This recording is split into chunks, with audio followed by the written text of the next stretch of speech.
Um outro erro comum é pensar que o passado é igual ao prazer ou às vezes dor. Deixa eu explicar melhor. Na dor vivida, em alguns momentos de descoberta, por exemplo, existe na sua vida dor e existe também prazer. Na verdade, você conhece o prazer antes da dor, quando era criança. O prazer da mãe, o prazer do colo, o prazer de vida em si. E depois, em algum momento, você conhece a dor. A dor de ser separado, às vezes, dos seus pais ou de sua mãe. Não a dor de ser separado no sentido de ter sido abandonado, não. No sentido de que hoje você já não está tão conectado à sua mãe como você nasceu. Então essa natureza, essa ruptura, ela acontece e isso gera alguns tipos de dor. E essas dores fixam-se dentro de você. Bom, a dor e o prazer na vida são dois extremos dela e nós estamos sempre buscando isso. Buscar o prazer e evitar a dor que a gente já sabe que é ruim. O autoconhecimento é o descoberto tanto pelo prazer e muitas vezes pela dor.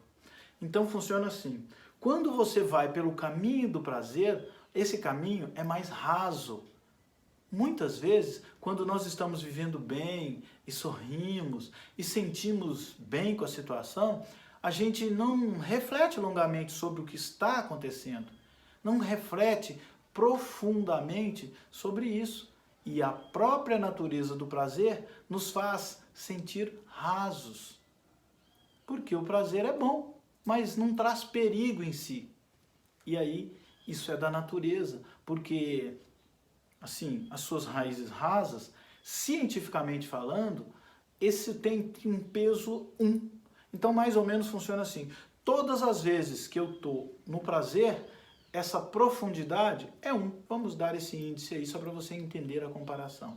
Tudo que for prazer na sua vida sempre vai ter um peso de sobrevivência leve. Isso porque historicamente o risco é baixo. Todas as vezes que você estava numa situação de prazer, você não estava correndo risco de vida como animal. Então, automaticamente você estava ali observando. Vamos supor uma situação para ficar fácil. Você estava ali lá no seu passado, lá no seu antepassado, na verdade, estava ali observando um coelhinho. E aí você está numa situação de prazer. Então não corre risco, você não corre risco. Então é rasa o contato seu ali. Só que de repente vem uma situação de dor, que é quando você olha para uma colina e vê um grande leão te olhando. Naquele momento desaparece da sua visão o coelho, o prazer, que é raso, e imediatamente você é acionado pelo medo, pelo pavor de que o leão vai te comer. Nesse momento, você e a sua natureza estão em risco. E aí você age, ou corre ou luta com o leão. E isso, esse ímpeto, essa explosão que tem dentro de você, é justamente a dor. A dor que você pode ocorrer de ser morto, de acabar a sua existência. Então, quando você tem um autoconhecimento descoberto pela dor, tem um peso maior. Então, a dor tem o peso de 2,5 vezes maior que o prazer. E isso não é chutado, não. Isso é científico. Porque a dor é o aviso, é a sua proteção para que você fuja, saia dali e que o leão não te pegue e que a sua vida não acabe ali. Essa é a proteção que todos os animais têm. Isso não é exclusivo só dos humanos, não. Todos os animais têm isso. É criador e criatura, presa e predador. Então, a dor faz doer e você foge das situações para salvar a sua pele. Claro, isso gera um sofrimento na hora, um susto, é físico. Ou internamente, os seus sentimentos explodem. E é isso que faz você fugir, fugir, fugir. Mas tem um detalhe.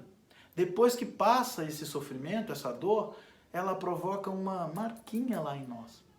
Então, você tem agora esse conhecimento de quando você resolve sua vida, só indo pelo prazer, prazer, prazer, você está indo raso. Você não está aprofundando. E nesse caso específico, a sua pegada também é rasa. E você acaba ficando só morna para a vida. Você se torna uma pessoa, às vezes, morna, leve. Mas, quando você enfrenta e vence as suas dores, e a sua grande explosão acontece, a sua pegada é 2,5 vezes mais forte. Então, isso também acontece na liberação de energia na sua vida.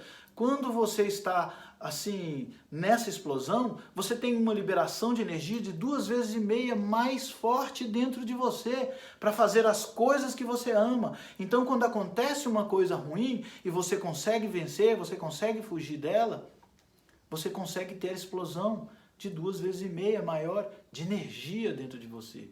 É por isso que aquelas pessoas que talvez você conheça, talvez não, que são muito assim, filhinhas de papai na vida, elas acabam não suportando a vida ao serem contrariadas. Sabe por quê? Não tem pegada. Só foram pelo prazer. E aí ficaram fracas, frágeis. A própria natureza te molda. E isso tudo deveria deixar um aprendizado do que salva a nossa pele. No fundo, é tudo a natureza agindo em nós. Mas muitas pessoas preferem, nesse momento, só dar voz ao medo. Olha bem, quando acontece alguma coisa, eu só ouço o medo em mim, porque na hora do ruim, na hora da dor, há também uma explosão de medo, para que eu saia dali, para que eu haja. E aí depois eu volto a ficar lembrando desse medo. E isso só fortalece o medo, para que ele habite em você. E isso não é bom para nós humanos. Ter medo, viver com medo, não é saudável. Porque nos animais, quando acontece essa explosão e eles fogem, simplesmente 5 minutos depois, automaticamente, como eles não têm o cérebro inteligente como o nosso, eles simplesmente desligam e não lembram mais daquele predador. Eles só pegam a experiência e pronto. E nós, seres humanos, às vezes ficamos ruminando e derivamos a nossa inteligência toda simplesmente para o medo.